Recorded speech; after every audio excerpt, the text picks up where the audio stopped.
자, 침입적 토지형 보시면은 어떤 지역이 있습니다. 자, 어떤 지역에 이 새로운 요소, 인자가 개입을 하죠. 들어오는 거죠. 개입을 해서 이 지역의 토지용 주체가 새로운 이용 주체로 바뀌어요. 저소득 이용하다가 고소득 뭐 이런 식으로 바뀌는 형상을 침입적 토지형이에요. 그럼 왜 들어오느냐? 들어오는 이유는 이 지역이 땅값이 싸니까 들어오는 거지. 싼 지역으로 이동하니까 지가가 상당히 낮거나 또는 조만간 개발 계획이 예정돼 있다든지 강한 끌어당기는 흡인력이 있으면 침입을 유발해요. 그래서 침입을 하면은 개발돼서 확대가 되죠. 침입은 축소적 침입이 아니라 확대적 침입이 일반적인데 들어오면은 이 지역에 이미 살고 있는 사람이 있어요. 기존 원주민들의 저항을 초래할 수도 있고 또 이 지역의 지방자치단체와의 행정적 규제와의 관계도 고려해. 들어오면은 개발 인허가 안 해줄 수도 있기 때문에 고려를 많이 해야 됩니다. 자, 그리고 직주 분리가 나와요. 직장과 주택이 분리되죠. 자, 도심에 사무실에 직장을 가지고 있는 근로자가 도시 외곽에 주택을 두려는 형상이죠. 원인은요, 당연히 도심에 땅 가격이 너무 비싸. 지가 고형상. 또 우리는 건축법상 건폐율, 용적률, 도심에서 규제가 강화돼. 서울특별시는 몇 층 요즘 많이 나오대? 35층 이상 재건축 불어줘. 요즘 잠실 5단지가 뭐 50층 했다가 반려되잖아요. 예? 그래서 이제 35층 이하 뭐 이런 규제가 강화가 돼요. 규제가 강화된다든지 또는 외곽으로 교통체계, 전철 노선이 연장된다든지 교통체계 발달이 원이 돼서 그 결과 뭐가 나타나냐? 우리는 도심에서는 어떻게 돼요? 도시 외곽에 있는 사람이 아침에 출근을 하기 때문에 도심의 인구는 많아요. 그런데 야간엔 퇴근하니까 도심의 야간 인구는 텅텅 비어. 이것을 우리는 공동화라고 해요. 도심의 무슨 형상? 공동화 형상. 이 공동화 형상을 우리는 도넛 형상이라고. 도넛. 여러분 도넛 아시죠? 가운데가 뻥 뚫린 도넛. 도심에서 주간 인구는 많은데 야간은 텅텅 빈다는 거지. 도심에 가운데 뚫린 도넛 있잖아요. 도심의 공동화 형상 또는 도넛 형상이라고 하고 또 교회는 와서 잠만 자는 무슨 형상? 이걸 우리는 베드타운이라고 하죠. 베드타운화가 이루어지죠. 베드는 침상, 침대라고 하지 않고 침상 도시 번역을 하면. 자, 도시 외곽에 있던 사람이 도심으로 출근하는데 교통 체증이 원인이 돼서 나타나는 게 뭐죠? 직주 접근. 그래서 도심에 낡고 노화된 건물이 철거되면서 새 건물이 들어서면서 그 건물은 저소득층이 사는 게 아니라 소득이 높은 중고소득층으로 대체되는 형상이 나타나. 직주 접근에 따라서 자, 그걸 뭐라고 해요? 거기 여러분이 우리는 그것을 젠트리피케이션. 여러분 홍대 가니까 뭐 플래카드 붙였대. 젠트리피케이션 하면서 젠트리피케이션이라고 해. 이것을 우리는 1950년대 후반에 영국의 누드 글라스라는 학자가 이것을 어떻게 돼? 용어를 설명했는데 이것을 우리는 번역을 하면요. 도심을 다시 활성화한다. 재활성화라고 우리는 번역을 하는데 이것을 어떤 우리 연세대학교 하성근 교수가 이걸 뭘로 번역하면 도시 회춘화로 번역을 해버린 거예요. 도시가 회춘 안 하잖아요. 사람이 회춘하지. 회춘화 행상에서 많이 틀렸어 학생들이. 13회 시험 출제할 때 이걸 학생들이 많이 틀렸어요. 도시 회춘화 행상으로 출제했어요. 같은 말인데 젠트리피케이션. 도심의 저소득층을 누가 대체한다? 중고소득층으로 바뀌는 형상. 자, 용어 하나 기억을 해 두시면 되겠네요. 자, 459페이지 부동산 개발이 나오죠. 자, 부동산은 3차원의 공간이기 때문에 부동산 개발은 공간 개발, 공간을 창조하는 행위인데 거기 월포드라는 학자가 나오죠. 자, 월포드는 뭐가 나오죠? 거기 봤더니 토지의 계량물을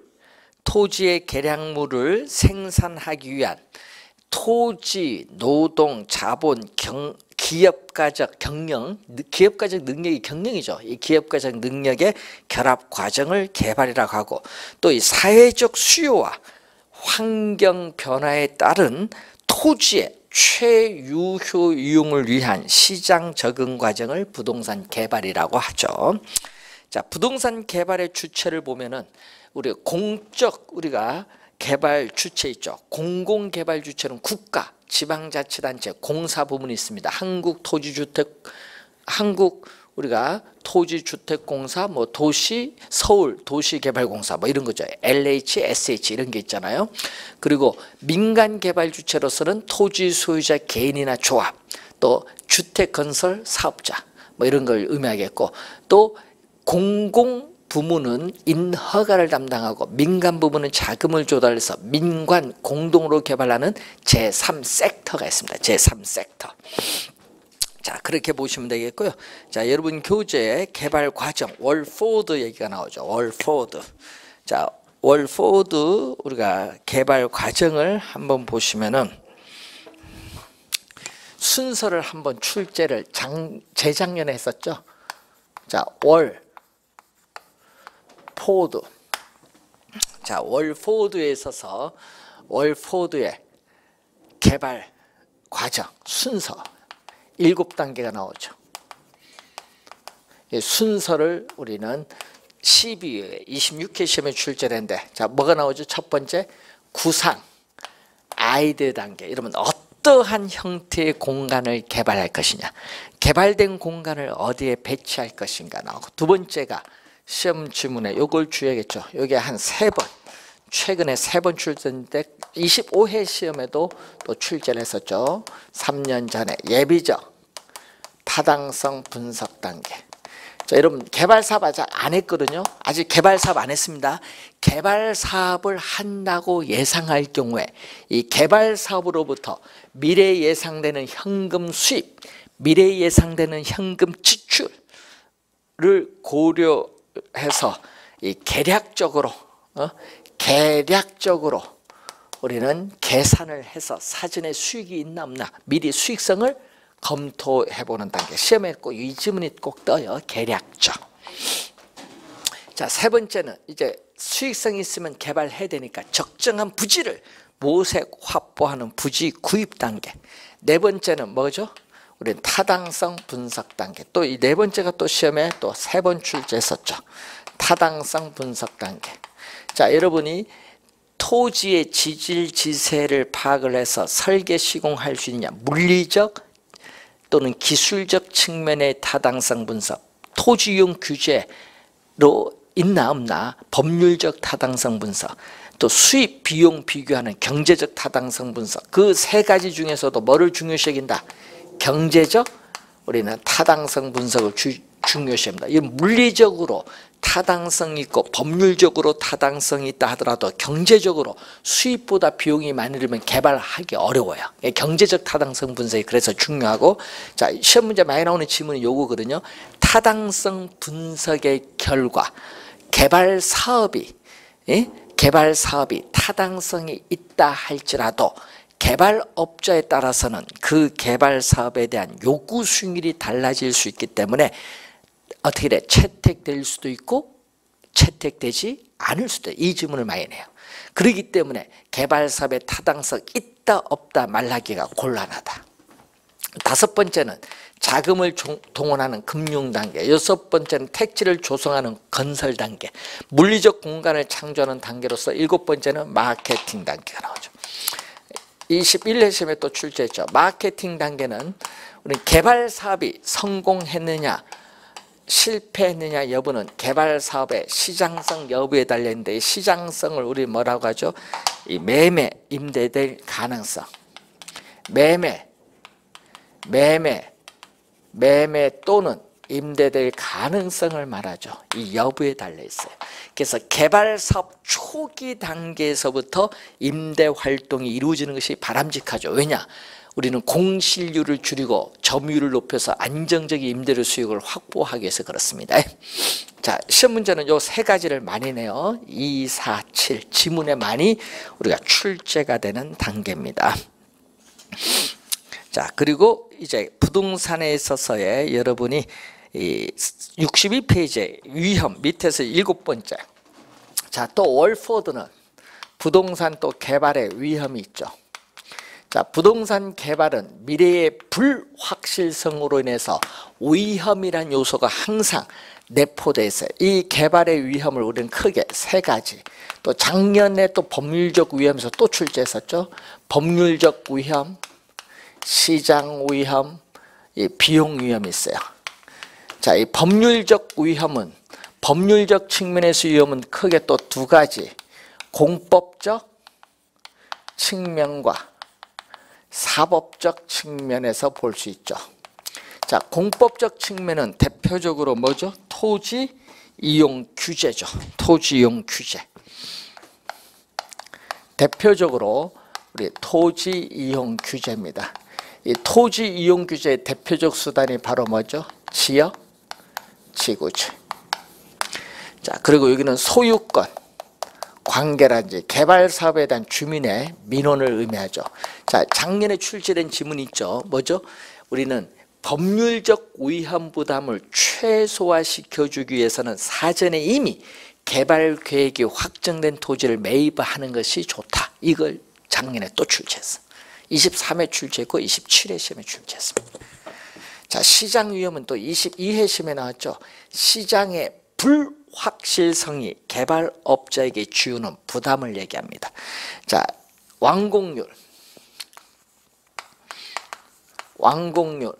100%로 가까이 가면 갈수록 이 매수자가 부담하는 위험이나 가치는 어떻게 되냐? 위험은 점점 줄어들고 가치는 점점 높아지죠. 그래서 초기에 위험은 높기 때문에 높은 위험을 할인한 부동산 가치는 이렇게 낮게 돼. 어떻게 완공률 100% 갈수록 가치는 높고 위험은 줄어들죠. 이걸 우리 확인해 두시면 되겠죠. 자, 비용 위험은 자, 인플레이션이 발생할수록 공사 기간이 길면 길어질수록 이 비용상의 위험은 커져요. 왜냐? 이 추가로 비용을 부담을 해야 될 가능성이 많아지거든요. 그래서 이 비용 위험이라는 용어 또 기억을 좀 해두셔야 될 부분이죠.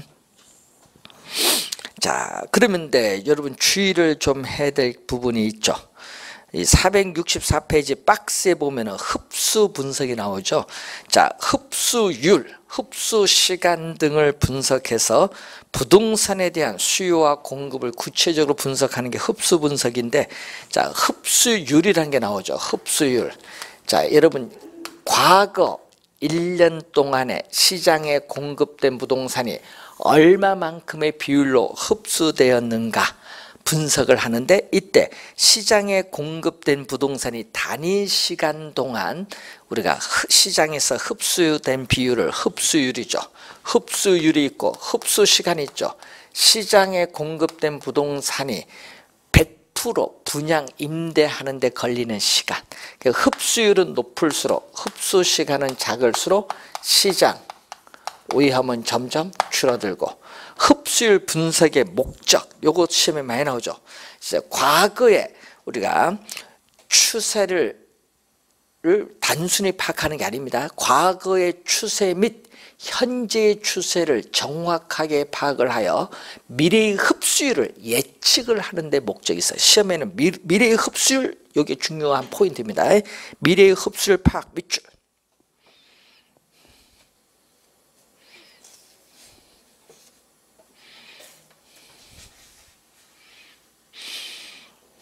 자, 그러면 여러분 교재에 타당성 분석이 이제 나오죠. 여러분 교재에 465페이지 중간에, 자, 또 월포드는 자, 월포드는 지금 요거 개발 과정, 위험, 타당성 분석 세 가지를 공부했는데 매년 출제를 하거든요. 그래서 잘 확인을 해야 됩니다. 월포드 얘기가 매년 나오는데 이 위험하고 개발 과정 그리고 타당성 분석 요 세 가지 중에서 매년 문제를 섞어서 출제해요. 작년에도 여기서 하나의 지문 또 여기서 하나의 지문이 또 나왔어. 타당성 분석. 자, 부동산 개발의 타당성 분석인데 뭐가 나오죠? 우선 지역 경제 분석이 있어요. 여러분이 지역 경제 분석은 분석 대상 지역의 총량적 지표인 인구, 소득, 고용 등을 분석을 하는 겁니다. 그래서 분석 대상 지역에 여러분 분석 대상 지역의 모든 부동산의 수요, 모든 우리가 부동산의 수요와 시장에 영향을 미치는 요인을 분석, 확인, 예측하는 작업을 지역경제 분석이라고 합니다. 자, 469페이지 맨 밑에 나와 있습니다. 자, 그래서 이 지역경제 분석은 거시적 측면에서의 분석을 말하는데 이 지역경제 분석을 토대로 해서 두 번째 나타나는 게 바로 시장 분석. 시장 분석은 말 그대로 시장 분석은 특정입니다. 모든이 아니라 요거는 특정. 네? 특정. 유형. 모든이 아니라 특정 유형의 부동산에 대한 수요와 공급 상황을 연구 분석하여 전반적인 가격 수준과 이 가격 수준의 동태적 경로를 분석하는 작업을 말하죠. 그래서 여러분이 뭐가 나오죠? 우리는 수요자의 특성에 따라 시장을 뭐한다? 세분화하고 공급되는 제품의 특성에 따라 시장을 뭐한다? 차별화하죠. 그리고 분석 대상 지역을 우리는 상권으로 표현하는데 이 상권의 범위는 이 개발 부동산의 수요의 대체성 및 공간적, 경쟁 부동산의 공간적 분포와 밀접한 관련이 있습니다. 시장 분석, 자, 지역 경제 분석과 이 시장 분석을 토대로 해서 시장성 분석, 요것도 작년에 또 출제했어. 시장성 분석. 22회, 25회, 27회. 하여튼 시장성 분석은 시험에 많이 나와요. 시장 분석과 시장성 분석은 뭐가 동일한 용어가 아니라는 거. 시장성 분석은 아까 늘 시장성 나오면 요거죠. 개발 부동산이 현재나 미래의 상황, 현재나 미래의 상황을 파악을 해서 매매 또는 뭐죠? 이 질문이 꼭 나오죠. 매매 또는 임대될 가능성 정도를 조사 분석하는 것을 시장성 분석. 꼭 요걸 출제를 합니다. 자, 그래서 거기 보면 또 주어진 입지에서 개발 형태에 따르는 수요자의 선호와 경쟁 환경을 분석을 하여 이 개발 사업의 시장 흡수율과 분양 실적을 극대화하는 토지의 최유효 이용에 대한 연구 작업이 시장성 분석을 의미한다. 자, 그리고 타당성 분석이 나오죠. 대상 개발 사업을 성공적으로 수행될 수 있을지 여부를 분석하는 게 타당성 분석인데 여기서 성공적이라는 의미는 뭐냐? 우리는 투자자들의 자금을 끌어들일 만한 충분한 수익이 있는지 여부를 분석하는 거고 최종적으로 투자할 거냐 안 할 거냐 분석하는 투자 분석이 나타나겠죠. 이때 요 세 가지를 학자에 따라서는 이것을 뭐라고 한다? 시장 분석이라고 하고 이 시장 분석이 선행 분석이다. 선행 분석이 되죠. 자, 이 두 분석을 우리는 경제성 분석이라고 해요. 그래서 개발의 타당성 분석은 먼저 시장 분석부터 먼저 하고 나서 경제성 분석은 나중에 이루어져요. 이게 후행 분석이에요. 그래서 시장 분석에서 구한 자료를 기출해서 경제성 분석이 이루어지는데 자, 이 시장 분석은 대상 개발 사업이 시장에서 채택될 수 있느냐, 예? 시장에서의 채택 가능성 여부를 평가하는 거죠. 예? 시장에서 채택 가능성 여부를 평가하기 위해 고안된 것을 말합니다. 채택 가능성 여부. 그래서 여기는 뭐에 초점을 둔다? 시장 분석은 개발 사업의 어디에? 시장에 초점. 개발 사업의 시장에 초점을 둔 연구고, 경제성 분석은 특정 개발 사업의 뭐를? 수익성 여부를 평가. 예? 이 수익성 여부를 우리는 평가하기 위해 고안된 거죠. 그래서 여기는 개발업자의 결정, 여기는 개발업자의 결정에 초점을 둔 연구로서 후행 분석입니다. 수익성이 있으면 개발사업 채택, 수익성이 없으면 개발사업 기각, 이 최종적인 개발사업에 대한 투자 여부를 결정합니다. 시험에는 계속 여기서 출제를 계속하고 있다는 얘기죠. 개념 잘 봐두시고 471페이지 부동산 개발의 유형은 신개발과 재개발로 나누는데, 재개발 보시면은 거기 도시 재개발 시행 방법에 따라 보전 재개발, 수복 재개발이 나오죠. 자, 현재의 대부분의 시설을 그대로 보존을 하면서 노후 불량화의 요인만 제거하는 형태의 소극적 도시 재개발을 우리는 수복 재개발, 이걸 22회 시험에 한번 나오고, 그다음에 개량 재개발이죠.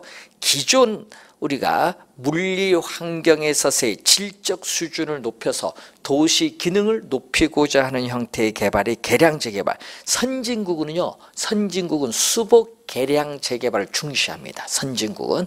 우리나라는 뭐를 많이 해요? 철거를 많이 하죠. 노후 멸실 상태는 주택이 많다 보니까.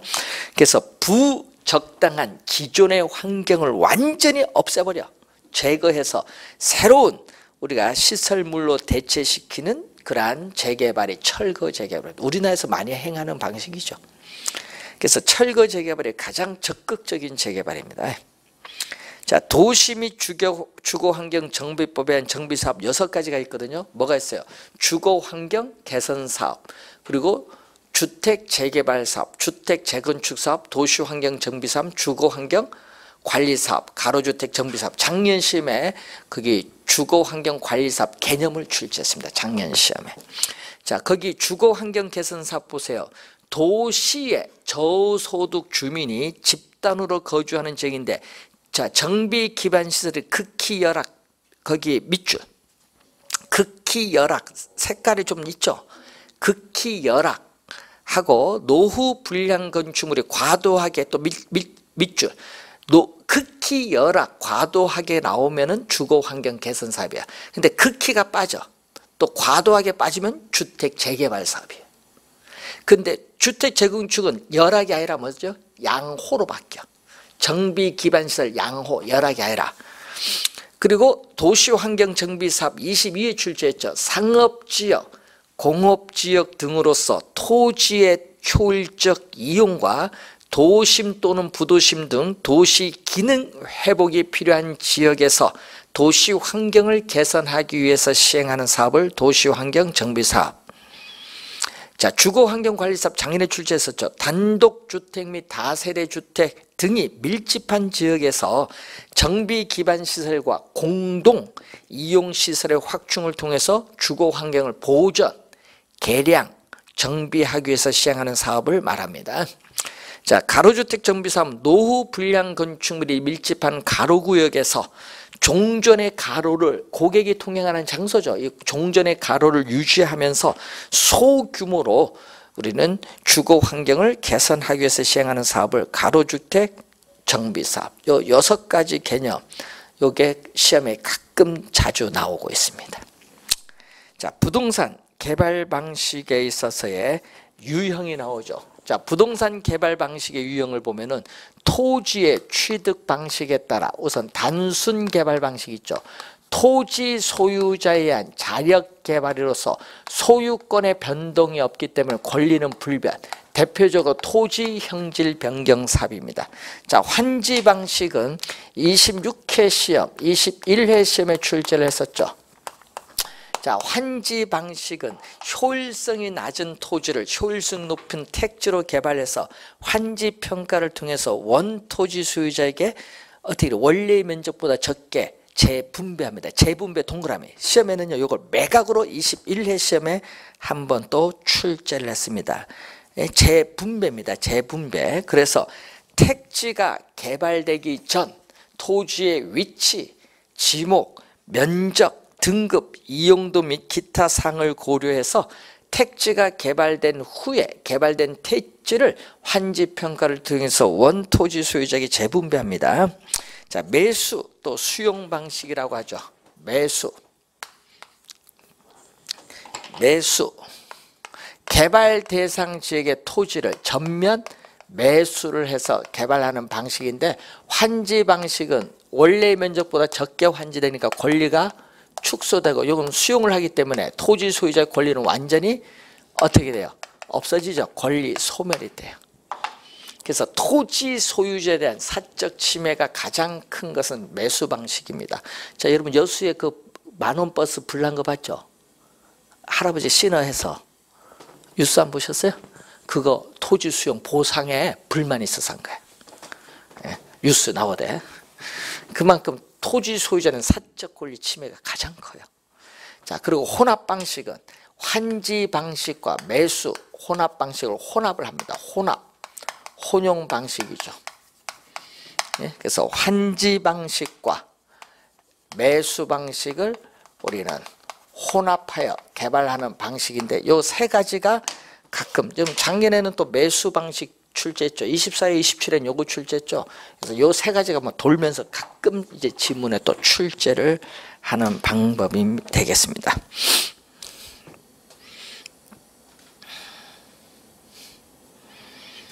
자, 부동산 이제 공영 개발, 이제 개발 주체에 따르는 개발 방식이 나오는데, 자, 이 내용들은 우리 다음 주에 나머지 개발, 관리, 마케팅, 평가 기초로 들어가도록 하겠습니다.